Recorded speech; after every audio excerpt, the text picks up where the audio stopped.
past haunts us all. Whether it be a person, place, or thing, we are reluctant to let go. We call to the dead out of desperation and intrigue, searching for answers about what lies behind the shadows. We are paranormal researchers. We are Necromancers.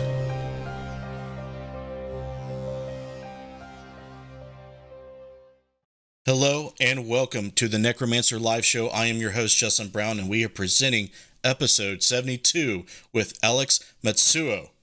And we are very happy to have her tonight. And we are happy to have you as well. It's going to be another good one.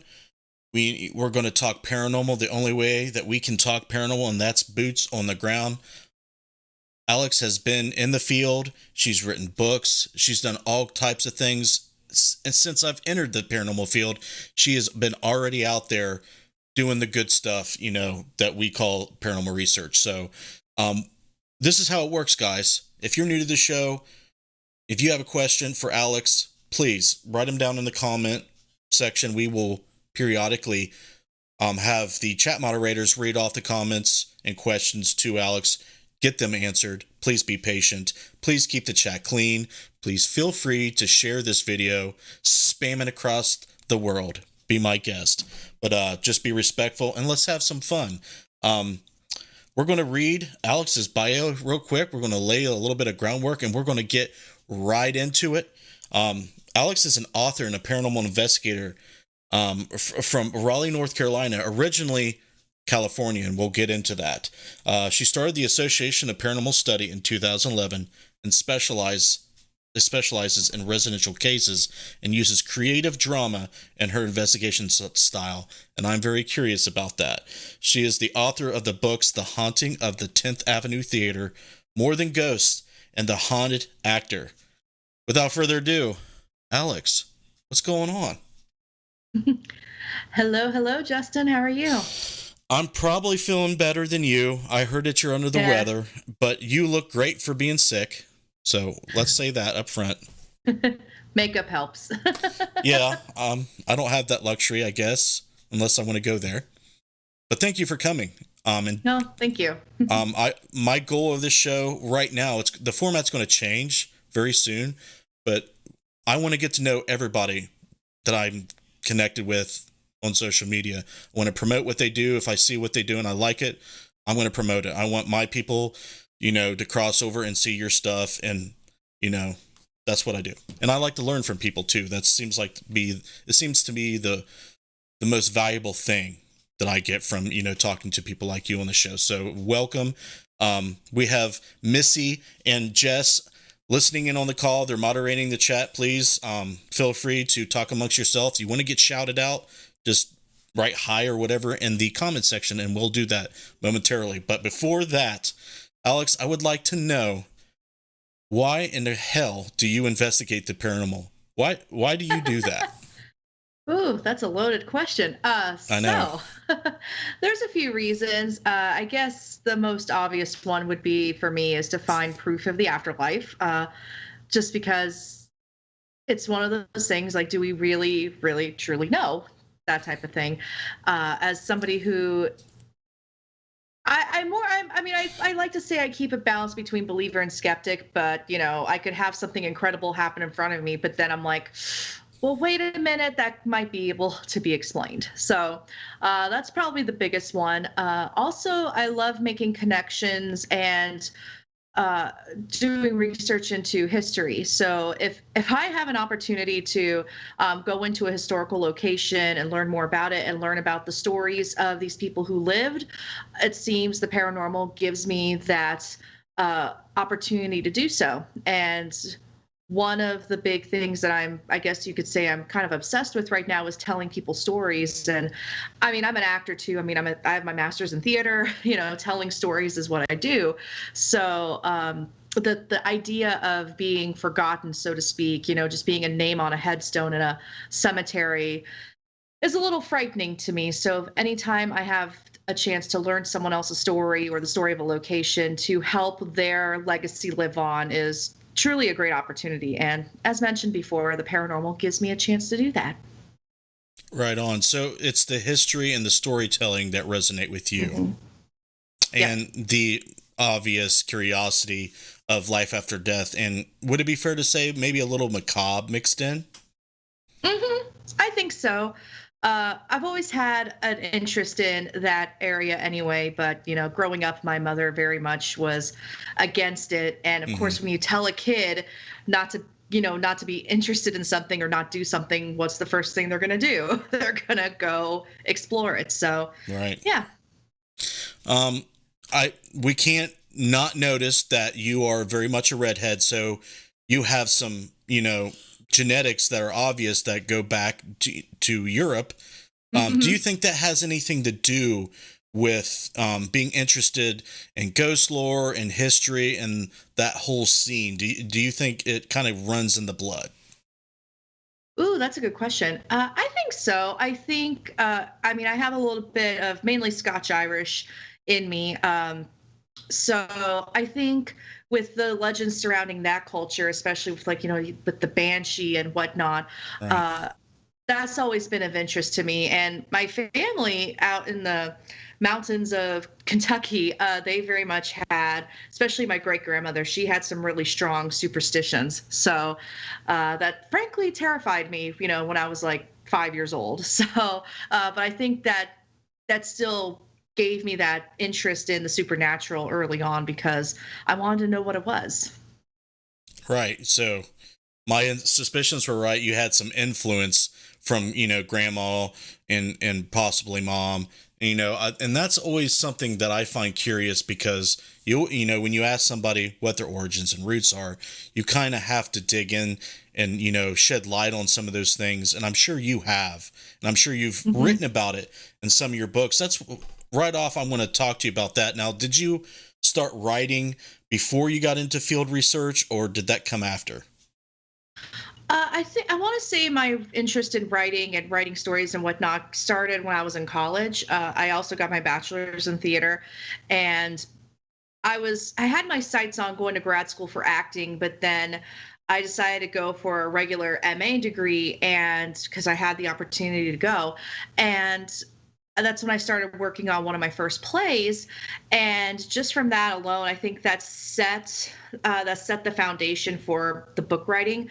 And as much as my graduate advisor was not into the idea, my focus in my studies in grad school was I was really focusing on the classics. I mean, we're talking Shakespeare, Moliere, that sort of area. And then while I was doing all of that research, especially when I was going into the ancient Greek plays and the ancient Roman plays, I discovered that, we've always had this belief in the supernatural. So I started to write more about it. And actually, the haunted actor ended up being part of my dissertation from grad school. So you could say the haunted actor was born from that.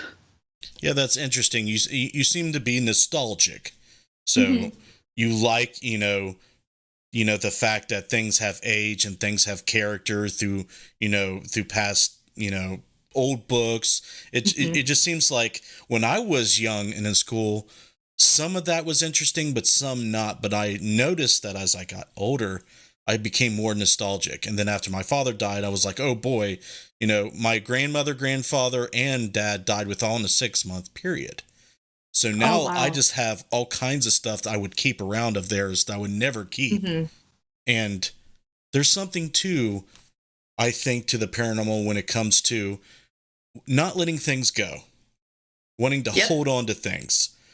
What has been your experience? What's your thoughts on how not letting go of things and wanting to hold on to things, what does that have to do with the paranormal in your view? Ooh, so I think, and I could totally relate to this too, because after my mother died, I still have a ton of her stuff in my closet. Hmm. And she also held on to my grandmother's stuff, and which I've inadvertently hung on to. I have like 3 boxes of my grandmother's old magazine clippings from like old recipes, and it's like, why keep that? But anyway, It's a part I of them. think it's a part of them, and I think. it's when we connect this to the paranormal, it goes back to making that connection. There have been a few times where I or another person that I've been investigating with managed to make a connection with somebody important to them that had previously passed away. And I think when you are opening that door to the spirit world, I mean, regardless of what you believe in terms of the other side, I believe when we're trying to make that connection, I almost feel like it's inevitable that eventually somebody that you're connected with and someone that you know and love crosses that threshold and makes that connection with you. So I guess you could also say that's another reason why I went into the paranormal was, to because my mother passed away and I didn't have a lot of closure with her at all. So I think for me, if I can make that connection one more time and just say those few words that I know that she could hear them, I think that would help a lot. Yeah, I agree with that, and I relate to that. As I said, have you seen any signs or had any strong enough connections where you think you've made some type of contact or anything at all with your mother? hmm There have been a few times. The first time was, I want to say it was a few days after she died, maybe like day and a half, 2 days. She had passed away in another town for me, so I had to go travel. And she was always a big gadget person. She always had the latest gadgets. Anytime she went to the fairgrounds, she was always in the gadget hall buying pretty much electronics galore. And when we were going through her stuff, that's all like I was really finding was, like 4 different iPhones and like 6 sets of like the latest headphones. And it was one of those things where I was like, gosh, she had so much stuff. But what was interesting, I had requested for my family, I said, hey, can you just give me one night alone in her house? Because everyone else was always there. I Mm. hadn't really had a chance to just sit, and because she died at home too. So I didn't really have a chance to just sit and just kind of take in everything. And it was interesting because, I mean, that was an emotional night. It was a lot of tears and screaming and crying because grief. And the radio that she had in the kitchen started going off like staticky. I had never heard it make that sound before. um, and I have a video of this. I have to try to resurrect it one of these days. I only show it to people that I only show it to certain people. But it was interesting because as I kept saying like, okay, well, that's weird. um, you know I guess it could have been malfunctioning too, but I checked the plug and it was unplugged and it was going off. And I was like, okay, that's interesting. And then another electronic would go off, like in her bedroom where she died. And so then another electronic would go off. It was like things like phones, like an alarm, or like or like the TV or her laptop would go off. And I was like, okay. It was like I was being sent around the house just checking on electronics. Uh, and all the times that I had been at her house, that had never happened before. And I had been there quite a bit, so you know the patterns of your parents' house when you're there. And it was just very very odd. At like 7 o'clock at night, like things are going off all over this house. And and if she was trying to communicate with me, I don't know exactly what the reason was, because I didn't really get any sense of peace. But again, it was like 2 days after my mom died, so I was far from feeling that.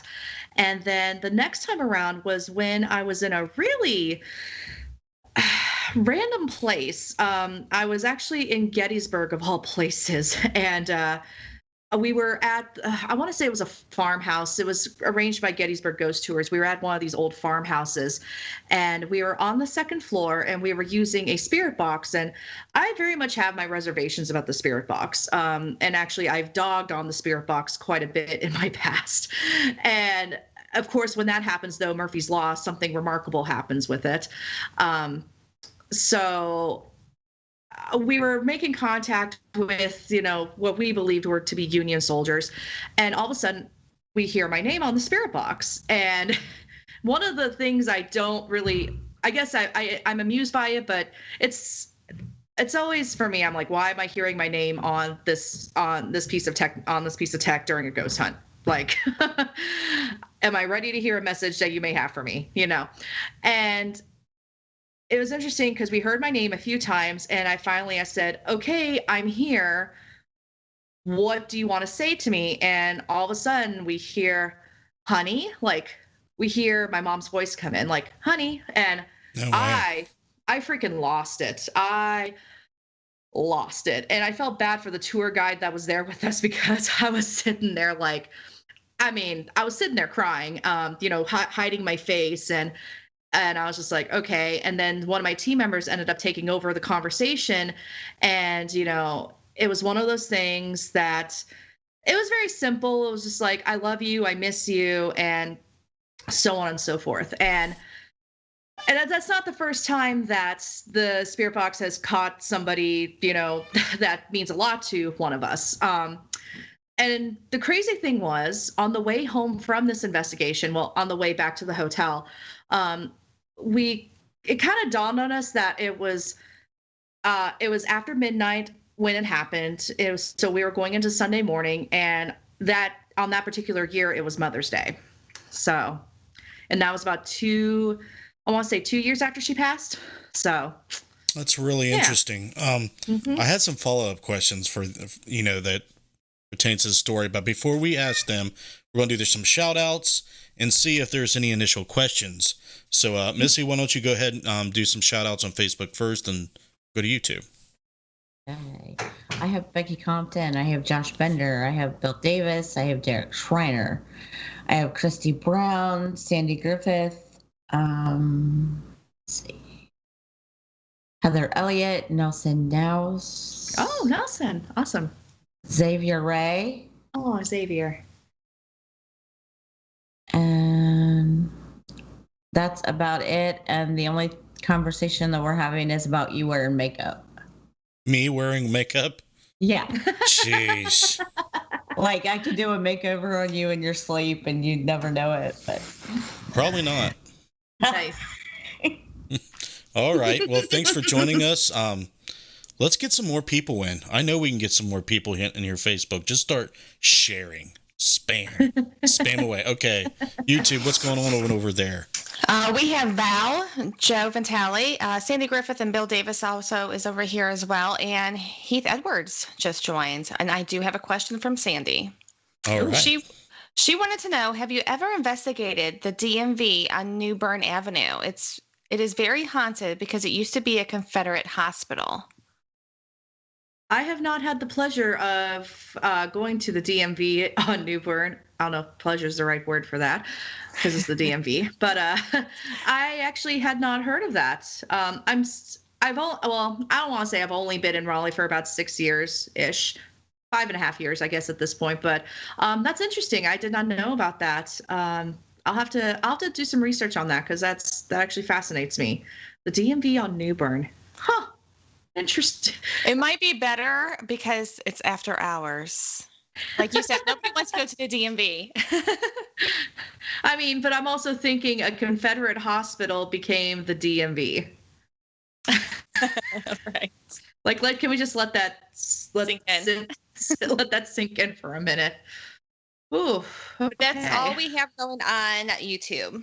I have a question on Facebook now, if you want me to ask. Yes. Derek asks, since you studied theater and acting, how do you incorporate that into your investigations? Yeah, so as much as possible, I try to incorporate some sort of performance. I kind of fell off the wagon on that for a few years, and I noticed that affected our investigations quite a bit. And we're in the past, I want to say 1.5 to 2 years, we've really gotten back into it. So pretty much, and I don't know if any of you are familiar with John Sable and his ghost excavation method, but I was very much inspired from that. And it was the first thing I had really researched, and I was like, oh, I can actually incorporate my performance experience into actual investigations. And pretty much how we do that is we try to wear clothing that is reminiscent of that time period. For example, when we went to the USS North Carolina, we had the women dress up in 1940s clothing, and not just, like little remnants here and there, but like full dress. And we worked with people's resources too. And And when you think about the time period too, having that many women on the USS North Carolina would be a little interesting anyway. I mean, there were women that involved during World War II, obviously, but really nicely well-dressed women it was a little different. And we've done that a few times. When we went to a hospital in California, we actually dressed up in full like medical nurses garb from that time period. And we'll do like different things, like scenes. And another thing, and I actually picked this up from John Sable, is trying to hide the tech as much as possible. Just to kind of, not try to look as authentic as we can. So sometimes that does mean, keeping our recorders like, incognito. I mean, still able to record properly, obviously. And I found, especially when we were doing these little scenes, so to speak, doing anything from like when we were at the hospital, having the nurses knock on the doors, making rounds and checking in and saying, hey, what's your pain level today? That kind of thing, just trying to bring a little bit more, make the experience a bit more human. Because I mean, how many times, especially with these more popular haunted locations, do we hear, give us a sign of your presence? Can you make a noise for us?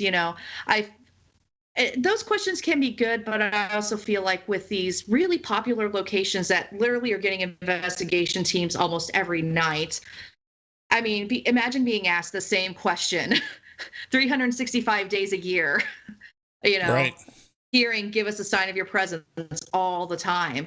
I mean, I don't know, for me, that if we're going to look at a ghost as a person who has passed away, we need to look at them as they're human. Mm-hmm. They're human. And hearing the same kinds of questions over and over again, for me personally, I would be annoyed.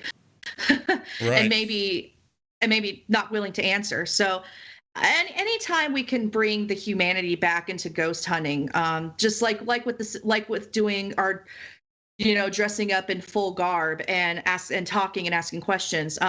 It's just another way to establish communication. I mean, there's so many other methods too that work when it comes to establishing communication. This is just something that just happens to work for us. So. Right. Yeah, all those are interesting things that you said, and I definitely think a lot of people should do more of it. If it suits and fits their style.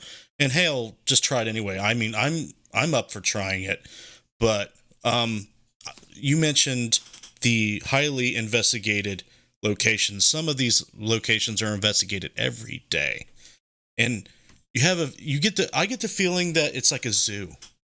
Mm-hmm. You walk into the zoo and you'll see some animals just facing away from the glass or trying not to be observed. Mm-hmm. So you have to come up with methods and tactics to make the entities there more comfortable. How are you going to relate to them? How are they going to relate to you? That's what, I like the idea that you're hiding the tech. I've heard a lot of people that think outside the box tell me that you need to use methods that are not like TV. Like maybe you should, try to leave the area. I know, Paul Browning suggested to write on a dry erase board, if you can read this, open the door. If you can read this, touch this. And he'll leave it there. And he has gotten, hits on that. So we're starting to do stuff like that. And a lot of entities are scared or not wanting to be where you're at. So you set up things to leave, and there you go. So I love the out-of-box type thinking. Yeah, and we also need to think about, when we look at just us right now, people, I can be an introvert. I have really bad anxiety, like sometimes crippling anxiety.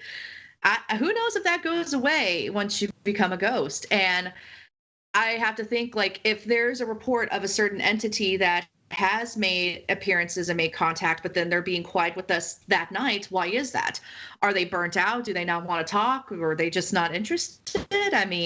We just have to think outside the box and think of other ways that we can communicate, and also validating I think that's the big one, validating that ghost feelings. I mean, it sounds a little bit like a counseling session, but I found that just using statements like, I'm so sorry that you went through this, or I can't imagine what it must feel like to be asked the same questions every night. Just little empathetic statements like that actually make a huge difference. It just changes the energy of the place when you start to, again, it's bringing the humanity back into ghost hunting. Because I've heard many things said by ghost hunters that just, I don't want to say infuriate me because it's not my investigation, but it just makes me sad. It's like, well, there was one that I heard not too long ago that basically the ghost wasn't wanting to communicate, and I don't think the investigator was taking it personally that the ghost didn't want to communicate, but just basically said things like, "You're being ridiculous to not want to talk. You talk to everyone else. Why not me?" And I mean, would that work on a living person? Well, would it work on a living person? Why would it? Exactly. So yeah, I mean, just use putting in some empathy and making that extra effort to relate to them, whether that is through dressing up or saying a different statement or asking questions in a different way. That's very much it's just something to try. Try it and see if it works for you. Right. I've even heard people say, try to appeal to their vanity. If you're in a nice historical location, oh, I love this house. I love this room. Oh, if this is this a picture of you? Oh, you look so beautiful. I love the clothes. Why don't you tell me about, this day and this photograph or this, self-portrait, if it's a painting, stuff like that, But it's crazy because I actually say the opposite. It's like, oh, we would love it if you communicate with us, but if you don't, we understand why. Yep. Perfect. We don't expect you to do anything. Any other questions from the Peanut Gallery? Yes, I have one on YouTube. Kat wants to know, what's been the investigation that has stayed with you the most? Ooh, okay. I think this one's a fairly recent one. Before that, I had one from the 10th Avenue Theater in San Diego, my hometown. But I think this last one was the Trivik Clinic. And I've been talking about it a lot lately because it's a great place. And for this one, for some reason, after the first time I went, I decided, okay, I'm going to do more research on this place. And me and another team member, we just totally dove into the old newspaper archives. And the Trivik Clinic was a hospital in the 1930s to early 1930s to late 1930s. So we're talking, this is fairly recent history, within the last century. And I was really interested in the man who started the clinic, Dr. Trivik, and his wife, specifically his wife. When we were doing our research into genealogy records and, that sort of thing, I found out she actually died in Raleigh, not too far from where I live. And I'm like, oh, that's interesting. So did some research into her, and then through some other nooks and crannies we looked into, found out that she was from the North, and she was very much into opera. She actually loved to sing. She loved opera. And then she married Dr. Trivik and came down to Hamptonville, North Carolina, which even today is very rural and very much a small town. So I can imagine going from a bigger city in the North to, to North Carolina was definitely a change. And she also had an alcohol problem. And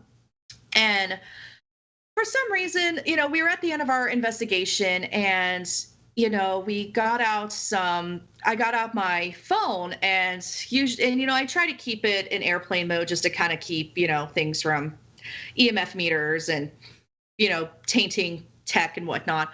I happen to have Puccini on my phone because I love La Boheme. And so I started playing Musetta's Waltz. I said, hey, Mrs. Trivik, if you're here, we hear that you really loved opera. I'm just wondering if you would like to listen to some Puccini and Musetta's Waltz. And so I hit the play button, and we just kind of walked away a little bit and just kind of sat there and listened, just kind of looking at our tech that was out to see if it would go off, and it started going off. And what was interesting was like our tech would start reacting to the music, like if the music was swelling, like a crescendo or decrescendo, our tech was reacting as such with the changes in music.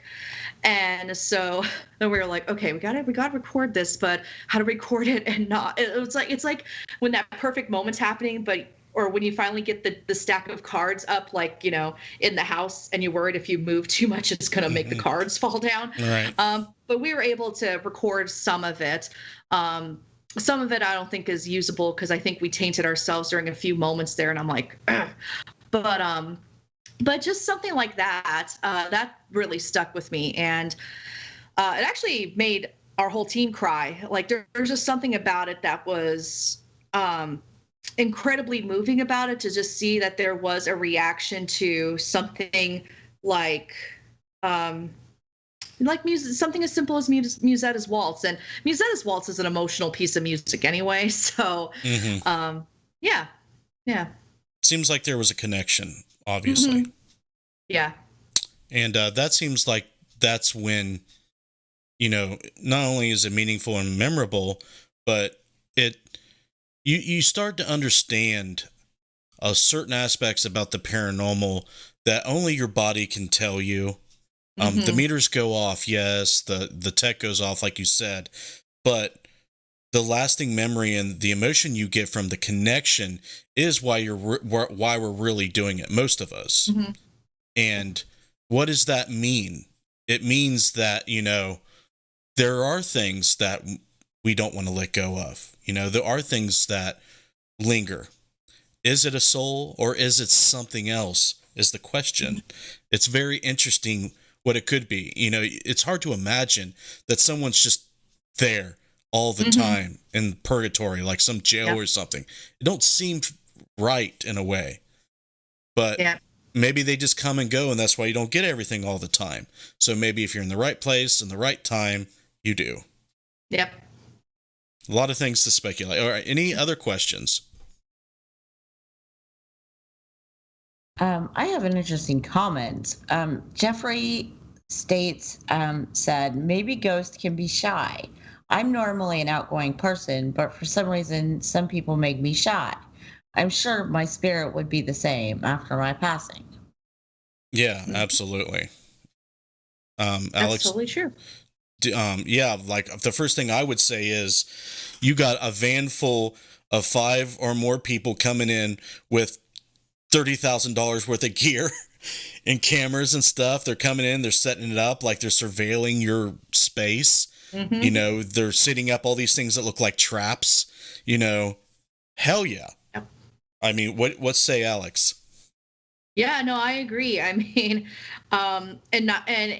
maybe 7 times out of 10, these guys coming in are wearing like lots of black and Ed Hardy and backwards ball caps, and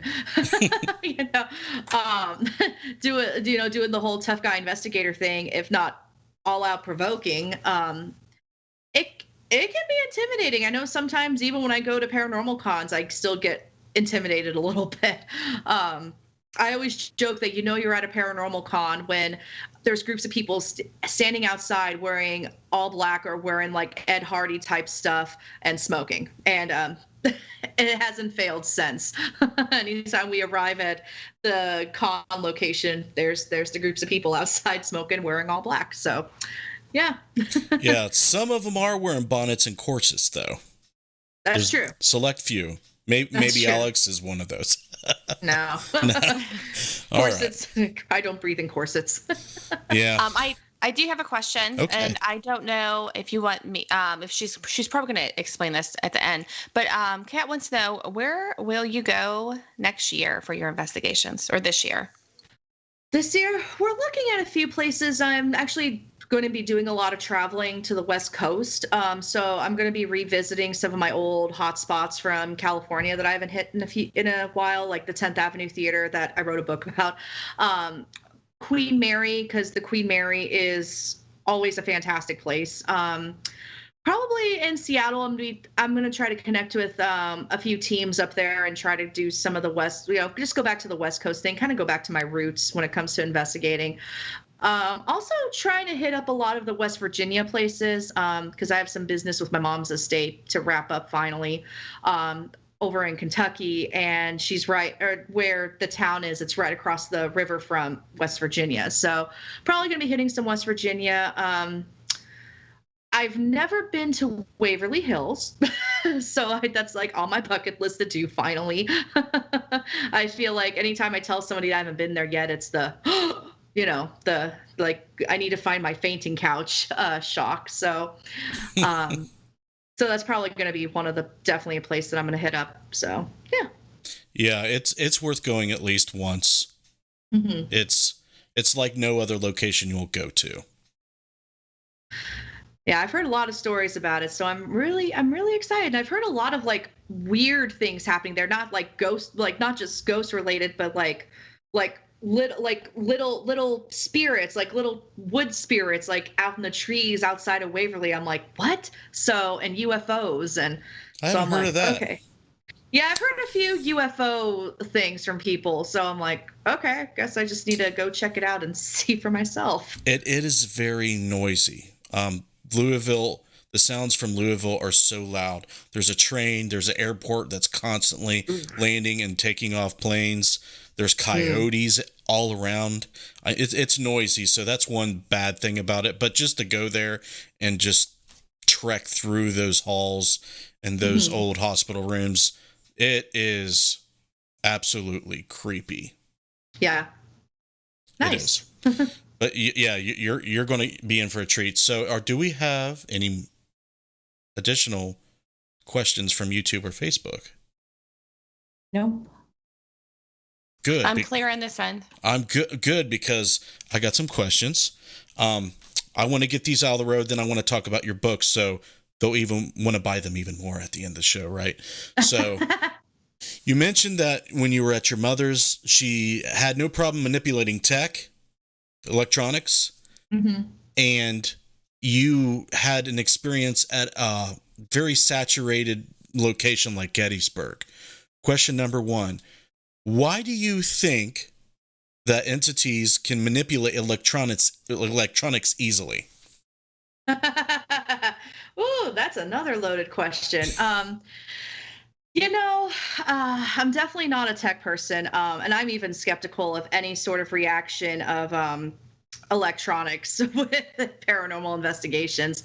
I'm even skeptical when it comes to like EVPs in general, especially the ones where it's like, and it's like, oh, I heard my name is Fred, or so that's like I get very skeptical with that. Now, I don't know if it has something to do with like maybe with how electromagnetic fields move around us. I mean, because there's EMF coming from the computer, there's EMF coming from like everywhere around me, and so I don't know if maybe because we're part of our body is electricity, especially brains, maybe some of that electric current stays with our consciousness after we pass, and that's how we're able to manipulate electronics, or maybe it's like ghost magic that we won't learn about until after we die.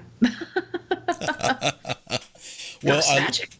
What you're saying is definitely, it's pretty much what I believe. I think it's really cool to speculate that the reason why people linger or haunt is there's some type of psychokinetic phenomena occurring. And when that occurs, the fields that it generates interferes with things that rely on charged particles, like electrons flowing through coils and wires and the like. So, and another thing you said, you're skeptical. You're constantly trying to, okay, is it my mind tricking me, playing tricks on me? I have to, stay balanced. With that being said, entities may be trying to communicate with you, but you're not seeing it, you're not feeling it, you're not, knowing it's happening. So you might be blocking some stuff out. There might be some sensory stuff, maybe the third eye, maybe some psychic ability that you're not tuning into. So it's like, okay, that laptop over there, it's not, it's not subjective at all. So I'll mess with that and they will see that. So that's kind of an interesting thought, I think. But that leads to the next question. Do you think haunted locations or saturated locations concerning spirit phenomena, for lack of a better understanding, do you think those places are more likely to be conduits or locations that amplify that connection that you need for the other side? That's a great question. I have a lot of theories about that. I'm good. I'm glad you're I'm glad you're on the show to talk about them. Let me adjust my chair a little bit. Okay, so I am somebody who really believes in the power of the mind. And that's like part of the reason why I believe in the paranormal. I try to believe in the paranormal as much as I do, because our brains are capable of doing some pretty amazing stuff that, hasn't been recorded through a parapsychology sense, like talking like poltergeist, psychokinesis, that kind of thing. Because I've seen some really weird things happen, with the brain that still boggle my mind to this day. And I feel like, and I think this is why I think sometimes theaters are haunted so much, but when we go to places that are so congested with, we're talking investigations every night, and where we hear the same stories over and over again with these locations, we go in believing these stories or trying to take them at face value and trying to establish communication with that person in said story. Are we not creating creating our own ghost, so to speak? So I'm talking like the Philip experiment, tulpas, thought forms. Are we not driving our subconscious thoughts into creating something else? And like I said, that's another reason why I think theaters are so haunted, is because there's a lot of exchange of energy happening there. But for example, we went to Old South Pittsburgh Hospital when it was like a couple years before it closed. We had heard one of the stories and with one of the patients there, and our historian ended up doing some digging and found out that that story wasn't actually not quite true. It was actually two different people. And once we were able to find her, one of the patient's real names and trying to communicate through there, we actually got some pretty good results from that. But we also got results talking to the fabricated story entity, as we'll say. So it's like, have we put in so much energy into this fabrication that now the fabrication is starting to respond to us? And I mean, Buddhist monks go through years and years of dedicated, meditation and concentration to create a tulpa. And the folks who, were part of the Philip experiment, they met once a week for years before they started getting a response from Philip. So, and that's why some people will debunk this idea with haunted locations, but paranormal investigation has been pretty hot for at least 10 years now. So I think it's totally possible that this is something that we might have manifested ourselves. I love it. I agree with everything you said. Gettysburg has been reenacting the same stuff for decades, since, a long time. And if you believe in the power of the mind manifesting things physically, that is rare. But manifesting things that could interfere or manipulate equipment or cause you to see things that may not be there, or maybe to see things that a group of people can see. I mean, the possibilities are endless, but the crybaby bridges, the tunnel legends, all those. Woman in white. Exactly. All those things, they may have never happened, but everybody fueling the story, I believe, manifest things. Yep. And I love that you said that, because I've seen so many supporting evidence through my 6 years of field research. It sounds nuts, but there's got to be something to it, right? Yeah. Yes, exactly. I believe that. All right, that's cool. other questions would lead to your books. I know we got about 15 minutes left. So you investigated the theater on 10th. Did you investigate it first and have some experiences, and that's what motivated you to write the book, or how did that happen? It kind of happened by accident. I was part of a theater company that was doing a show at the 10th Avenue Theater, and this was it didn't start off as a theater. It actually started off as a chapel that was serving the Baptist church that was next door. And so when the owner bought it, and I think he bought it in 2000, he was slowly converting it into a performance space. So by the time I got there in 2009, as an actor, it was still very much a untraditional performance space. But I had some weird things happen there, but at the time I accounted it was an old building that was being slowly restored. And the San Diego theater community is big, but it's also very small. And I was already kind of known as the ghost person at my college. So I had people start talking to me about, hey, I think there's something going on at the 10th Avenue Theater. And I'm like, ooh, I'm interested. And this was like baby ghost hunter Alex, who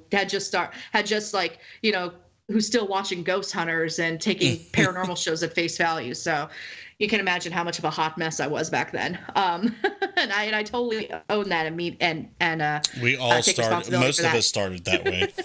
Yeah. So it wasn't until 2011 though, I was doing a reading of one of my plays there, and at this point, the 10th Avenue Theater had made a lot of strides in its development, and I was hosting a stage reading. And the big thing with this reading was I had a tech person for lights. I had a budget. I could do light. There was a lighting designer, and but I found out my tech person, my light board operator, couldn't be there until like 2 minutes after the show started, and I'm like, oh God, who's going to turn the lights down after I'm done with my curtain speech? So I did my curtain speech, and I told my actors, I said, don't start yet until you see the lights go down. So I had the key to the light booth. I was the only one with the key. The door remains locked at all times. It was locked before I went down there. I did my curtain speech. I ran like up the stairs in heels to the light board. I unlocked the key, and I opened the door, and I look at the stage, and the lights were already turned down, and the next light cue was up. And I'm like, and my lighting person hadn't been there yet, and I was like, okay, that's interesting. Yeah. All right. So, and after the show, I asked one of my actors. I said, "Hey, when did the lights go down?" Because I'm like, because it wasn't set on a timer or anything. It doesn't work that way. And it was funny. My actor was like, "Oh yeah, the lights went down not like maybe 10 or 15 seconds after you left." And I'm like, and I was huffing and puffing on my way up to the light board 10 to 15 seconds. So I was definitely not there to hit the button to turn the lights down and to put up the next cue. So yeah, that was probably my biggest one. And then that was when I talked to the owner, and I said, hey, I know you've heard things about ghosts being here. Would you mind if, and by then I had started my team, the Association of Paranormal Study. And I said, hey, would you mind if my team came in and checked it out? And he basically gave me the key, and he said, yeah, go for it. And for 2 years, we had unlimited access to this building. Oh, wow.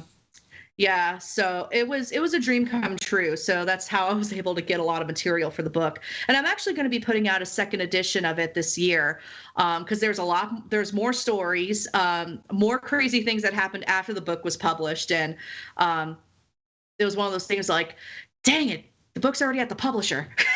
I need to add this, but I couldn't. So that was pretty much, I always called it the Disneyland of ghost hunting, because we always had something really interesting happen there. And it's definitely got a special place in my heart. So it's a great place. Yeah, you were the only one that's ever said to me and made the point that theaters have a particular psychokinetic field because they're constantly reenacting or creating stories at these places, and people are watching them and having emotional connections to them out there. That's really interesting. You're the only one that I've heard say that, and now it makes more sense to me.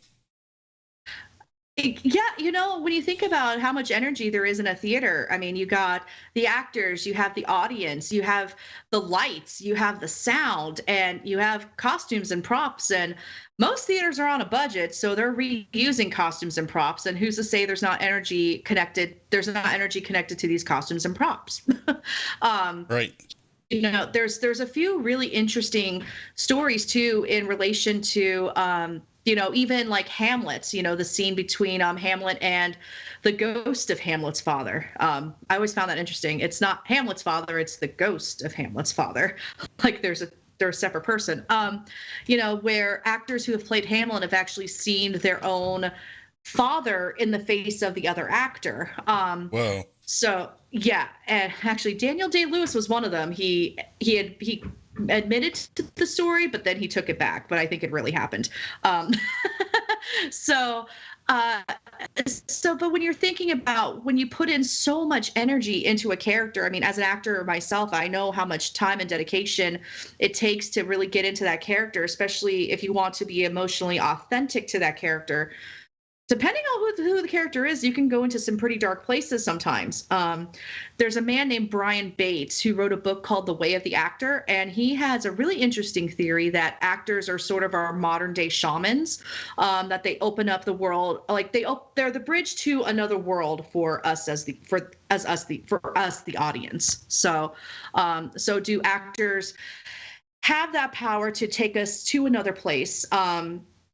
And also you have to think actors are also very emotionally, we have to keep ourselves emotionally open, to access certain feelings and whatnot. At least the good actors do. Right. And so I've met numerous actors who feel that they may have some sort of abilities, whether it's empathic abilities or psychic abilities, but because they're keeping themselves open, often keeping themselves open. It's an interesting theory, and it's something I've been wanting to explore, and maybe 2019 will finally be that way. I actually got inspired by by the American Society of Psychical Research, ASPR. They did the Gonsfeld experiment with Juilliard students, and the Gonsfeld experiment is a sensory deprivation experiment with the red light and the white field of vision. And what was interesting was they found that the artists, so like the musicians, the dancers, and the actors had a remarkable hits with it. So you had a sender and a receiver, and I believe the musicians actually had the most hits, but the actors still had a lot of hits, and the dancers had hits, and more so than say somebody who was like a business major in college. So that alone, tells me that artists are more. There's something about artists that make them more open and vulnerable to the rest of the world, I think. Yeah, they're using parts of their brain that I think are necessary and that serve a purpose in of the process of psychic phenomena and everything, all the subsets. I do know that there's questions. I'm going to let you plug your books and everything at the end. Now, Missy and Jess, is there any good questions from the Peanut Gallery that we can ask here at the end? I don't want to leave them out. I don't have anything on YouTube. Okay. I only have one on Facebook. The question is there any place outside of the U.S. that you would like to investigate? My college dorm when I studied abroad at Oxford University. I was there in 2007. So again, baby Alex being, who wasn't even thinking about being a ghost hunter yet. I was studying abroad at Balliol College, and let's just say this place was so old that the room that was below mine, Queen Elizabeth I had tea in it. So we're talking like 1600s. Yeah. So, and I had some really weird things happen there. Like like I'm seeing like guards from like medieval times sitting at my window and during a sleep paralysis incident. And I can totally debunk sleep paralysis, but I never saw that thing again. And there was a lot of weird things happening to my friends as well. We were all on the same floor. So I definitely want to go back there and be like, all you ghosts need to sit down because I got questions. Because it was truly fascinating. And there was a tower right next to my room too that was over 1,000 years old. So I definitely want to go back and I want to go back and investigate Balliol College. So. Well, yeah, that's a no-brainer. Wow, that's pretty cool. Yeah, it was awesome. All right. Okay. Well, let's do the plugs. Let everybody. I do have links. To her website, Alex's website, that will allow you to get links to the books. But go ahead and let everybody know in case I miss them. Yeah, so we got The Haunting of the 10th Avenue Theater. So that's if you can find me on Amazon too. We also have The Haunted Actor. So that's really talking about the supernatural link between our society and the paranormal in theater. And then we have More Than Ghosts, which is a residential field guide to residential cases.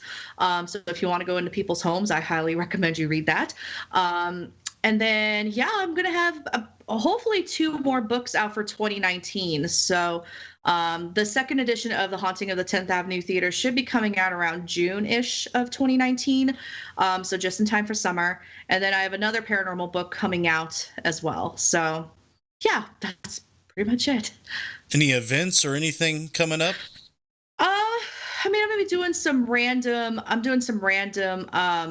investigations here and there. I got a few conventions coming up, like Con Carolinas in Concord, North Carolina, Congregates in High Point, North Carolina, and Atomicon in Charleston, South Carolina. And there's probably going to be a few paranormal cons sprinkled in here and there. So, I'll be around somewhere.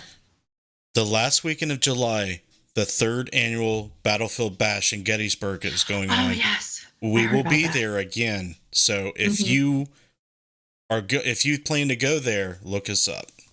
Will do. All right. Thanks, Alex. I was going to ask you about the residential stuff, but I couldn't get to it. I'm going to have you back again very soon if you're available, and we're going to talk about nothing about the book. More than Ghosts, I think it's called, right? Yep. And we're going to talk specifically about residential, investigation of, residential properties. So would you come back? Oh, yes, of course. I would love to come back if you'll have me. I will. All right. I'm going to wrap this up. Thanks for coming on. You are a great guest. I absolutely support everything you do. If you need anything, you know how to get a hold of me. You can hang out on the call while I wrap up the show. If you got to go, then feel free to go. Thanks so much. You're welcome. All right, guys, check out all of Alex's links in the video description on Facebook, on YouTube. I have a feeling that you will not regret that one bit. Please support every guest that we have on Necromancer. Follow them on Facebook, hit the buttons, do the do, right? So thank you very much for watching, guys. Every week, it's awesome. We're going to look at these links real quick. If you want to get connected with what we do in the paranormal as far as investigation and research, go to interfacedeath.net. The link is in the description. Subscribe to the mailing list. Check out patreon.com/support interfacedeath. That is the way you can help us financially. $1 a month or more. There's tiers and rewards depending on how much you pledge on Patreon. We'll elaborate on that in a moment. You can follow Necromancer Live Show on Facebook if you're watching on YouTube. You can follow Interface Death on Twitter and Instagram as well. Now, Patreon is what makes these shows possible. People like Clay Borman, RJ Murphy, Casey Schreiner, Jessica Bias, Scotty Fox, Bill Davis, Joe Vitale, Heather Elliott, General Rogue, Craig Williams, Cherry Capital Shadow Seekers, and the Ghost Guild. Please consider, if you want to see this content stay, you want to see it grow, go over there to patreon.com/support interface death. Check it out. We would appreciate it. And thank you for supporting us. So I'm going to leave it there. stick around. There's going to be some video promotions. If you're new to this show, there's going to be stuff that you're going to like to see. We have the last 2 episodes of Portal of the Past coming out. Man vs. Paranormal is coming out. And season 6 is going to be coming soon. So you guys have a good night. I bid you farewell. I'm sorry. I'll see you next time.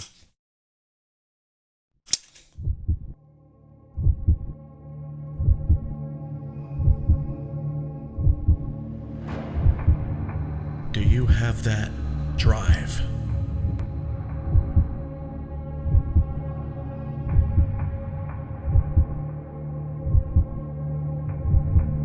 That morbid curiosity to explore the darkness?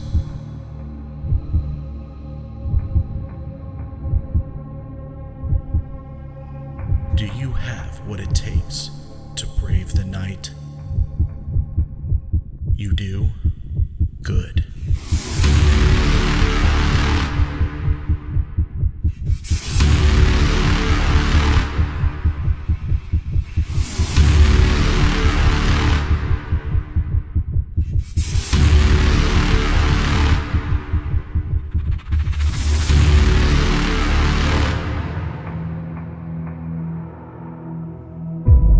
Dead light.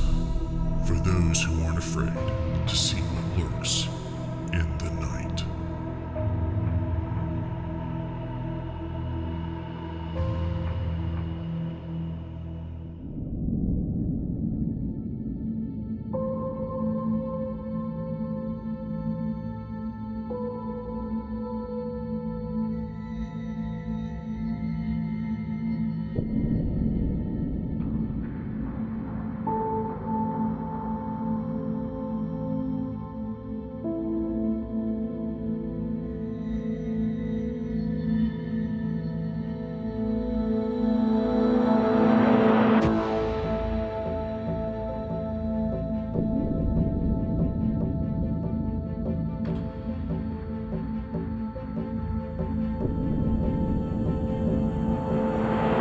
I can feel you still dreaming, teeming with eternal will.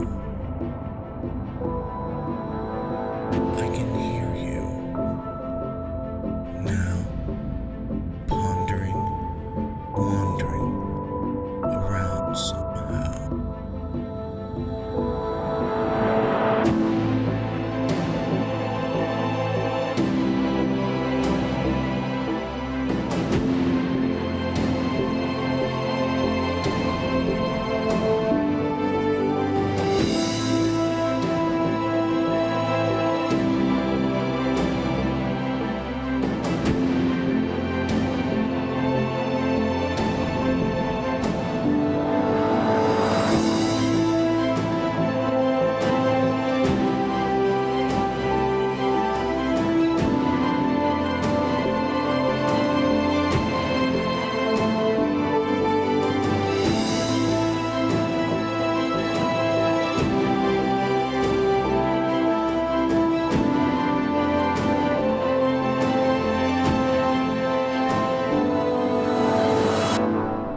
We know you're here. What was that? I heard it. That was downstairs.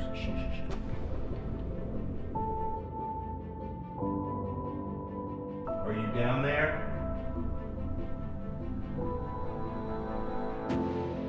Not afraid. We know what it feels like to walk in the darkness.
fuck, dude?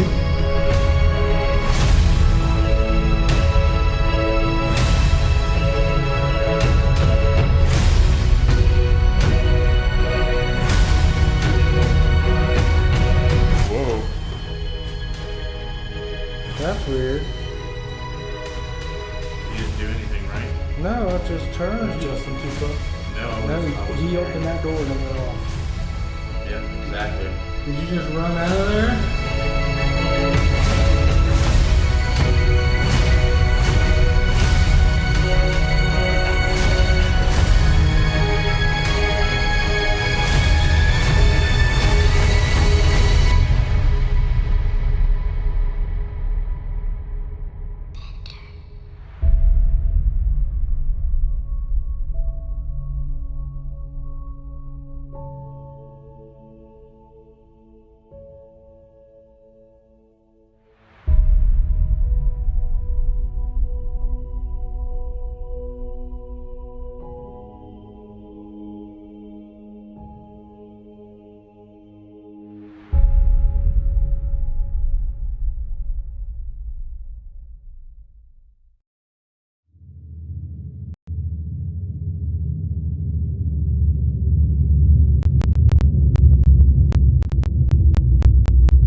Side effects of prolonged isolation: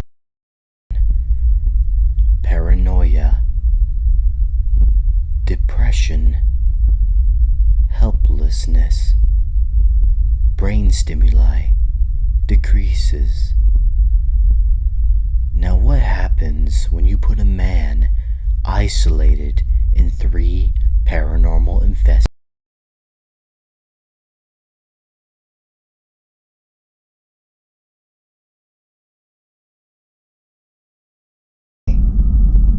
No one to protect me.